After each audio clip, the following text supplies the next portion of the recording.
Hey everybody, this is Bill with Family Handyman, and for this year's garage project, I was tasked with creating some highly organized storage in this lower 30-inch base cabinet and this tall pantry style cabinet. In here I was able to get a compressor, a couple cord reels, a bunch of great storage drawers, and these pull-out pegboard storage as well that you can put tools on either side of. And in this lower cabinet over here, I designed this giant pull-out system that has some storage on the top as well as tool storage on both sides, and these compartments that open up for further storage of fasteners. So those are all the features. As you can see, there's a ton of storage in these two cabinets. Now let's get started on how I built the whole thing. The first step was I went through my cutting list, and using a table saw and a miter saw, I made up all of my parts. Because the parts list was so long, I used a Sharpie to label all of my parts on unseen edges. Using my tape measure, I laid out my pocket hole placement on one panel and then took a scrap strip of lumber to transfer those marks to the other panels. Using a speed square, I made visible marks to accommodate the pocket hole jig I was using, and then made all of my pocket holes.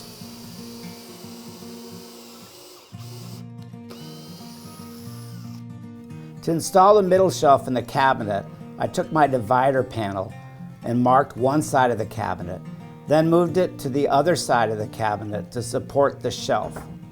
I dropped the shelf into place using a temporary clamp. Once the shelf was in place, I installed the pocket screws on the right side.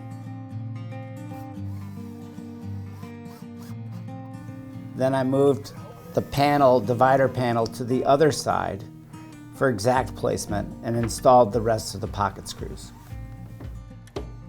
To install the divider panel, I took my upper shelf and used it as a spacer. I first attached the lower part of the divider,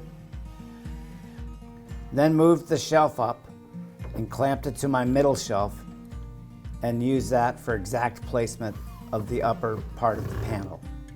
To install the upper divider, I again used the shelf as a spacer to place my panel.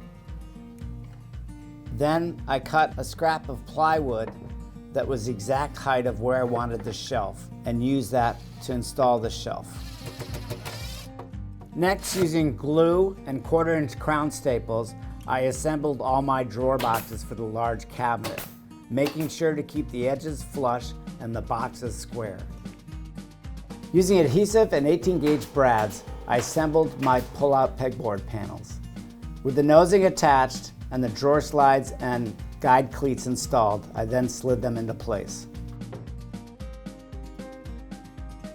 With a scrap of 1x, I laid out my spacing for my drawer slides and then transferred that to each side of the cabinet, and then set my combination square to the proper setback to accommodate for my drawer faces. To aid in the placement of my drawer slides, I cut a scrap of plywood as a spacer off my first slide in the bottom of the box. That supported my next slide. I installed a slide on either side of the box using that spacer, and then as I moved up with my other drawer slides, I simply cut the spacer down to fit the proper spacing of each drawer slide.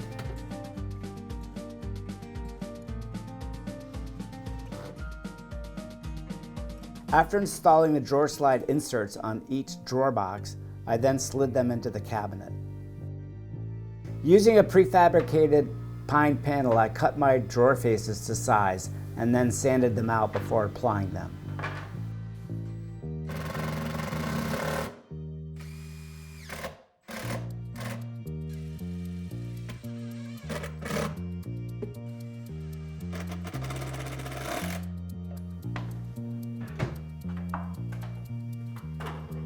With my drawers complete, I moved on to the upper cabinet where I was placing my cord reels.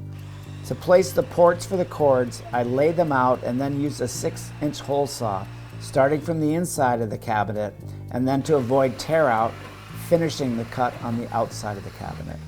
Because of the dark finish of the cabinet, I used painter's tape to lay out the placement of my cord reel ports. Once I got them positioned correctly, I attached them to the outside of the cabinets. With the large cabinet completed, I moved on to assembling the parts for my lower cabinets.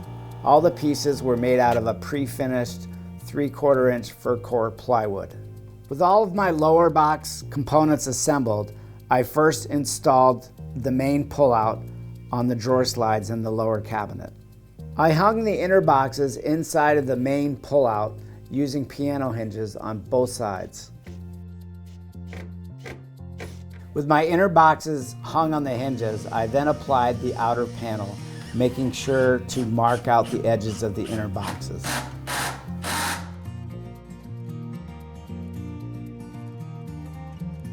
So that's pretty much everything. My favorite part of this project were these foam inserts I used in the drawers in order to put my tools in a highly organized manner.